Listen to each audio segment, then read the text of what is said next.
Židovskí utečenci prežili vďaka kotolníkovi, ktorý v čase druhej svetovej vojny pracoval na nemeckej ambasáde. V budove, ktorá sa hemžila nepriateľmi, dokázal mesiace ukrývať 13 ľudí, vrátane detí. Tento zabudnutý prípad objavil náš kolega Martin Moser.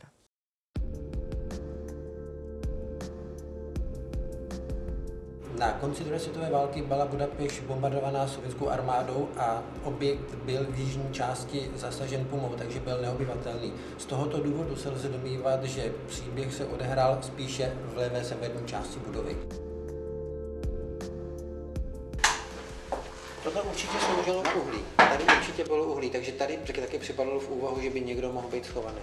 Ten otvor byl větší, takže tou šupnou se sem nechalo určitě jako dostat. V Budapešti zachránili skupiny Židov, slovenských aj maďarských, zimovci. Otec Emanuel, ktorý bol vrátnikom na českom veľvyslanectve, a jeho syn Jozef. Z príbehu sa dozvedáme, že otec a syn sa starali o ukrývaných a nosili im potraviny až do vlastne konca vojny, keď sovietská armáda oslobodila Budapešť. Medzi týmito zachránenými bola doktorka Mária Flam s manželom, Sándor Flam s manželkou, Kemény Gábor s manželkou a rodina Rosenthalovcov. Dvaja rodičia a dve deti, takisto ako Hillel Kornfeld. Ďalej tu bol v tejto skupine aj Áron Grünhut, ktorý bol predsedom ortodoxnej židovskej náboženskej obce v Bratislave.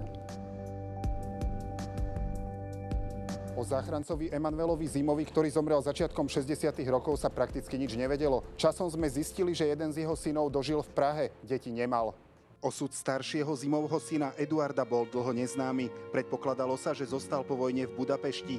Keďže v hlavnom mestskom archíve sa k tejto osobe nenašiel žiadny záznam, jedinou možnosťou bolo pátrať po ňom v starých telefónnych zoznamoch. Amikor Eduard Zima iránt érdeklődtek nálam, akkor természetesen felütöttem a meglévő évekből a telefonkönyveket, és megtaláltam a háború után, az 50-es évektől Zima Ede, 14. kerület, Tököli út 128. Ugyanezen a címen élt, még a 70-es években is, sőt egészen még későbbig.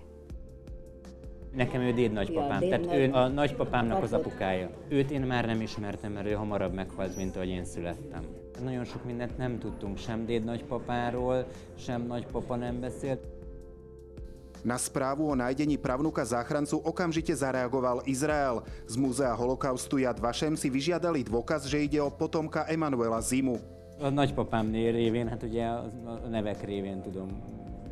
Másképp nem tudja az ember igazolni, tehát a keresztlevelekkel, meg az egyéb olyan dolgokkal.